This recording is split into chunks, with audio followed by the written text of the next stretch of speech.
Na kwa kuwa mimi nimesimama hapa kumwakilisha afande RPC wa mkoa wa Kilimanjaro, basi naomba itoshe, ila nimkaribishe mgeni wetu maalum Inspekta Wila ambaye yeye ametoka kitengo cha polisi jamii makao makuu Dodoma, mahususi kwa ajili ya hadhara hii, kuja kusema na hadhara hii. Kwa hiyo nimkaribishe mgeni wetu, ndugu yangu Wila, karibu. Hapa tuko wilaya ya Mwanga, eneo linaitwa Lembeni, ni miongoni mwa maeneo ya mkoa wetu wa Kilimanjaro. Kwa hiyo karibu sana, utoe salamu za makao makuu kitengo cha dawati la jinsia Jeshi la Polisi. Asalamu alaykum. Asante sana. Kwa majina naitwa mkaguzi wa polisi Wilfred Wila, natoka makao makuu polisi Dodoma, kamisheni ya polisi jamii kitengo cha dawati la jinsia na ulinzi wa mtoto. Awali ya yote nipende kushukuru Mwenyezi Mungu kwa kujalia afya njema wote kukutanika hapa, lakini pia niwashukuru na kuwapongeza ambao wamefanya hadhara hii ikawepo siku ya leo.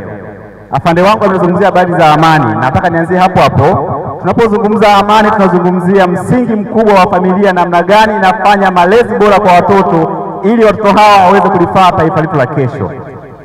Hakuna amani ambayo inatokea tu barabarani pasipokuwa na msingi mzuri wa malezi kwa watoto ndani ya familia, ndani ya ndoa.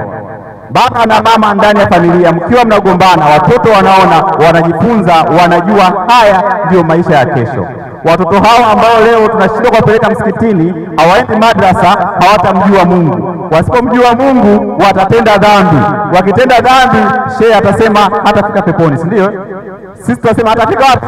Peponi. Lakini serikali inatambua kwamba kutenda dhambi unatenda kosa la jinai, polisi tutamkamata, tutampeleka mahakamani.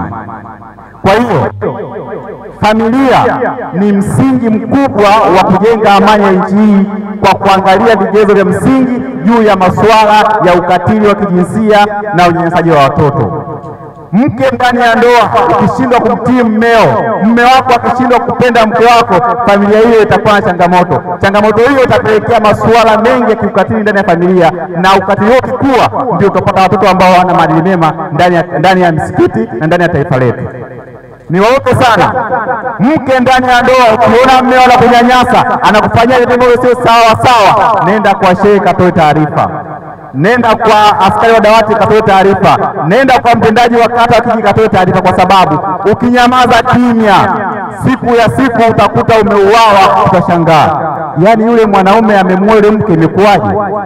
Kwa sababu muda mwingi umekutana changamoto au kuweza kusema, mwisho wa siku ukafanya tukio ambalo hata jamii inashangaa kwamba inakuwaje shehe anaweza kuua, inakuwaje afande anajinyonga, inakuwaje mchungaji anaua, inakuwaje mtu fulani anafanya kitendo. Kumbe kuna vitu vingi anavipitia ndani ya ndoa yake, alikuwa hawezi kuvisema. Sasa siku hiyo na malaika wa shetani ametokea, anafanya jambo la ajabu, anaua, anafanya mambo ya ajabu, anakata watoto vichwa, anafanya mambo ya ajabu. Unasikia dada wa kazi amemchukua mtoto, amemchinja, amemtia kwenye friji.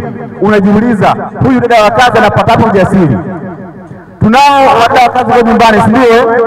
Dada wa kazi kwa nyumbani, hakikisha unaishi naye kama mtoto wako wa kumzaa, kwa sababu tunamwachia muda mwingi kukaa na watoto. Tukimwacha peke yake, kama ulimtendea mabaya yale yote atarudisha kwa mtoto wako. Niwape story moja. Nikiwa natumia dawati ofisini, kuna mama alikuja kulalamika, anasema, afande, nina shida. Shida gani? Mtoto wako huyu wa kiume analalamika, anasema dada wa kazi wa sasa hamfanyi kama ambavyo alikuwa anafanyia dada wa kazi wa mara ya kwanza. Nikamuuliza alimfanyia kitu gani? Amesema alikuwa anamuingizia vidole sehemu za haja kubwa. Kwa hiyo mtoto wa kiume alikuwa anaona ni kawaida kuingizia vidole sehemu ya haja kubwa na dada wa kazi. Dada wa kazi alipoondoka, akaja dada wa kazi mwingine, akaona mbona ile huduma hapati. Dada wa kazi akaonekana hawezi kufanya kazi. Kwa hiyo mtoto wa kiume akalalamika kwa mama yake kwamba anafanywa hiki kitendo na aliyeondoka, lakini nishazoea huyu sasa alifanyia, kuaje? Mama, unafanyaje kusikia hiyo story? Utafurahi. Lakini jiulize, kwa nini yule wa mara kwanza alimfanyia haya na huyu leo amfanyii? Kwa hiyo kuna vitu vingi kwa nyumbani watoto wanafanyiwa, na unashangaa mwalimu anasema mtoto huyu amebakwa, mtoto huyu amelawitiwa kule shuleni, mzazi huna habari, kwa sababu siku hizi wadada wa kazi ndio wanakaa na watoto, na akilia kidogo mtoto unampa simu imbembeleze, si ndio? Uongo kweli? Mtoto anabembelezwa na nini? Kweli inawezekana leo hii ulimwengu mtoto akaelewa na simu? Mtoto anaingia YouTube anajifunza namna ya kupika ugali. Mtoto anaingia YouTube anajifunza namna ya kusonga ya kupika wali. Mama huna habari. Mama huna. Mtoto huyu akiingia kwenye YouTube akitana vitu vya ajabu ajabu, utashangaa. Anakusimulia vitu ambavyo hata mzazi huwezi kujua. Huwezi kuamini kama anavijua. Naomba sisitize, tunaadhimisha maadhimisho ya siku 16 za kupinga ukatili wa kijinsia kwa wanawake na wasichana. Kauli mbiu mwaka huu inazungumzia kutokomeza ukatili dhidi ya wanawake na wasichana mitandaoni. Mitandao, watoto tuwape simu, lakini waangalie simu zile kwa uangalizi wa wazazi na walezi. Mtoto apate muda mfupi ukaa mtandaoni, kwa sababu hakuna namna ya kuzuia watoto kutumia simu. Dunia inaendelea, tuwape kompyuta, tuwape simu watumie, lakini chini ya uangalizi wa mzazi, kujua anafanya nini, ana marafiki wa aina gani, anawasiliana vitu vya aina gani. Ukimwacha peke yake atafanya vitu vigumu ambavyo mzazi mwisho wa siku utashangaa, kwa nini mtoto wangu anafanya haya, kumbe kayakuta wapi? Mtandaoni. Lakini pia tusiwapatie watoto movie za kutisha. Unamwacha mtoto angalia movie za kutisha, wanapigana risasi, mwisho wa siku mtoto anakuta mtoto wana act pia kwenye TV, wanachomana visa, mtoto anakuwa mzima. Nimba amechoma kisu cha moyoni, lakini mtu tena anaamka anasema ni mzima. Kesho na kesho mtoto huyu akiwa anacheza na mwenzake anachukua kisu anamchoma mwenzake, anaingia ataamka. Unajisikia miaka 5 kamua mtoto miaka 6? Hamjasikia haya mambo? Mnafikiri huyu yatokea vipi? Ni movie zile. Anasema mbona jana niliangalia movie alichomwa na kisu kwenye moyo na akaamka. Wewe nijaribisha hiyo, ataamka wa mwisho siku unafanyaje? Anakuwa ameua. Niwaombe kwenye swala la kutelekeza watoto. Wanaume wengi tunalalamikiwa kutelekeza watoto. Mwambie mwenzie kutelekeza mtoto. Kutelekeza nani? Wanaume wengi tumekuwa tukitelekeza watoto, tunaacha kuwatunza watoto ambao tumewazaa wenyewe. Hakuna mtoto ambaye anazaliwa kwa bahati mbaya, na leo hii tuna watoto mitaani. Mtoto wa mtaani wapo hawapo? Watoto wa mitaani wapo hawapo? Niwaulize swali, mtaa unaweza kuzaa mtoto? Kwa nini mtoto mtaani? Kwa sababu wewe baba na mama umeshindwa kumpa malezi sahihi mtoto huyu akawa na maadili mazuri. Mwisho wa siku analeta mtoto nani? Wa mtaani. Na tusiwaite mtoto mtaani, kwa mtaa hauwezi kuzaa mtoto. Wale ni watoto ambao wanaishi katika mazingira hatarishi, na wanaishi hivyo kwa sababu wazazi tumeshindwa kuchukua jukumu letu la kuwatunza. Mtume Muhammad anazungumzia amani. Hatuwezi kuwa na amani kama watoto wetu wanashinda barabarani, wanashindwa kufanya kazi za msingi, wanakuwa machokoa, wanakuwa ombaomba, hawaendi shule. Jambo jingine sisitize, kumekuwa na ukatili mwingi unajitokeza siku hizi kati ya ndoa mke na mume kwa sababu ya kupekua na simu za mke na mume. Kupekua na simu za mke na. Nataka niulize swali, unapokwenda kusajili laini yako kule Voda, Tigo au popote kule, unaenda na cheti cha ndoa? Unaenda na nini? Namba ya NIDA, si ndio? Namba ndani ya kwako wewe, si ndio? Niwaombe sana wanandoa, usipekue simu ya mkeo, usipekue simu ya mmeo, kwa sababu kile kilichoko mle ndani ni bomu ambalo limejificha, ukilipua litakuathiri wewe. Simaanishi kwamba simu ya mkeo usishike au ya mmeo usishike, hapana. Ukipekua simu ya mwenzio utakutana na changamoto ambayo ukutarajia. Maamuzi atakayofanya kila mtu atashangaa. Tunaelewana jamani? Nasema haya kwa sababu kuna kesi nyingi zimetokea, watu wameuana, watu wamekatana mapanga, watu wamefarakana kwa sababu tu niliona message kwenye simu ya mke wangu, message kwenye simu ya mume wangu. Ulikuwa unatafuta nini? Nyoka akiona hawezi kupigana na wewe anakimbilia wapi? Akimbilia wapi? Shimoni, si ndio? Akiingia shimoni anakaaje? Anageuza shingo, kisha kinakuwa juu, si ndio? Simu ya mkeo au ya mmeo ni nyoka aliyejificha shimoni. Ukigusa tu utagongwa. Nimeeleweka hapo?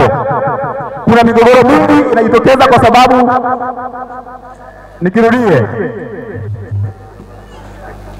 naomba nisikize hapo. Nimesema hivi, sio ni kwa ajili ya mawasiliano yake yeye na watu wake, sio kwa ajili ya wewe kupekua kujua aliwasiliana na nani. aliwasiliana naye nini. Ukifanya hivyo utakutana na kitu ambacho hukutarajia kukikuta, na ukikikuta pale kitakulipukia. Kikulipukia hautaweza kuzima huo moto, mwisho wa siku mnauana au ndoa inavunjika. Kisa ni nini? Kisa ni nini? Yaani wewe mama uko jikoni unapika, mmeo kaenda kuoga, simu imeita, unaacha wali unaungulia, unaenda kusikiliza simu anaongea kitu gani. Niwape story moja. Kwa siku moja kulikuwa na watu wanatarakiana, mke na mume. Mke amesema sasa mimi sitaki kuendelea na ndoa yako na kupa talaka, kesi kama kesho. Mume anawaza tu namwacha yeye, mke anapewa talaka kesho, hiyo haiwezekani. Naomba nikamwombe msamaha. Wapi? Nyumbani. Huyu nani? Mwanamke. Mwanaume akaenda kwa nyumba ya mwanamke, wameshatengana, wameachana, wametengana kwa muda. Anafika pale anakuta mwanamke yuko ndani anaongea na simu na mwanaume mwingine. Kesho nampa talaka, alafu baada hapo na kama mwezi mmoja na kuoa wewe. Umeelewa? Kwa hiyo mwanamke yuko tayari anaenda mahakamani kumpa talaka ili aolewe na mwanaume mwingine. Mwanamke akasikiliza, akasema okay, kumbe ataka kuachana na mimi ili aolewe. Sawa. Siku ya pili yake akaondoka kwa nyumbani, akaondoka na basikeli, akanoa panga lake vizuri. Wakaenda mahakamani. Fika mahakamani, talaka ikafanyaje? Ikatolewa. Mama atembea kwa nyumbani, kulikuwa na mahindi. Baba akatangulia na basikeli, akafikia kwenye mahindi, akachukua panga, akamuua yule mama vipande vipande. Kisa ni nini? Simu sio tu kupekua, hata kusikiliza maongezi ambayo sio yako, kikosa litakuletea shida. Mama alikufa, baba yuko jela, watoto wanafanyaje? Si tumeelewana hapo? Tumeona vizuri? Kwenye ndoa kuna manyanyaso mengi yanajitokeza, ukafika kiuchumi wa kina baba. Kile ambacho unakizalisha unakipata, peleka nyumbani na mke wako mkajadili namna ya kutumia. Vitu vingi tunagombana mke na mume ndani ya ndoa kwa sababu hakuna uwazi. Wewe unapata 20,000 mwanaume, ukipeleka nyumbani 20,000 na mke wako mkakaa mkajadiliana, 10,000 tupeleke benki, 5,000 tulipeana, 5,000 tugawane 2,500. Kuna ugomvi hapo. Lakini baba ukichukua 20,000 ukaondoka nayo, mama akaja akauliza uko wapi na 20,000? Ukijibu niko mjini, mama atasema umeenda kwa malaya wako. Uongo kweli?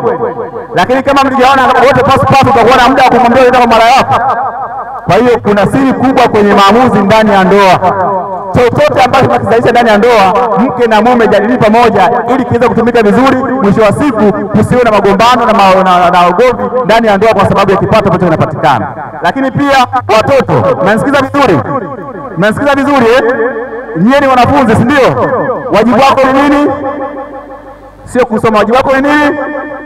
Kusoma kwa bidii. Wajibu wako ni nini? Wewe ni mtoto, soma kwa bidii. Una changamoto, zungumza na baba, zungumza na mama, na kaka, na dada, na shehe, na mwalimu, na afande. Mwambie nina changamoto moja mitatu, atakusaidia. Tunaelewana? Chochote ambacho unafanyiwa ambacho hujakipenda usinyamaze, zungumza. Ukinyamaza kimya kitakuathiri kesho na kesho kutwa, utakuja kuwa mtu wa ajabu ajabu. Tunaelewana watu wazuri? Walimu kwa shuleni mwasikize na kuwaheshimu. Tumeelewana Kila siku kwa nyumbani huwe mnaswali na wazazi wenu, au sio? Sawa sawa. Ng'ang'ania kwenda madrasa. Nisikize hapa kwenye madrasa. Kuna ukatili wa kisaikolojia tunauita. Katika kisaikolojia watu wengi tunashindwa tunasahau kwamba hata kuto kumpeleka mtu kanisani au msikitini unamfanyia katika kisaikolojia. Watoto hawa waende madrasa, wamjue Mungu ili mwisho wa siku wakija kwa watu wazima wasipate shida kusema kwamba light ningepelekwa madrasa ningejua hiki. Sikupelekwa, anaanza kujutia. Kujutia kule kwake ndio ukatili wa kisaikolojia na upate. Tunaelewana jamani wazazi? Wazazi tunaelewana? Jambo la mwisho kwa sababu ya muda ningesisitiza jambo hili. Makosa yote ya kubaka, kulawiti na mengineyo ya kushambulia aibu hayazungumziki polisi, hayazungumziki kwa mtendaji wala kwa diwani wala kwa mwanasheria. Sisi tunaelewana?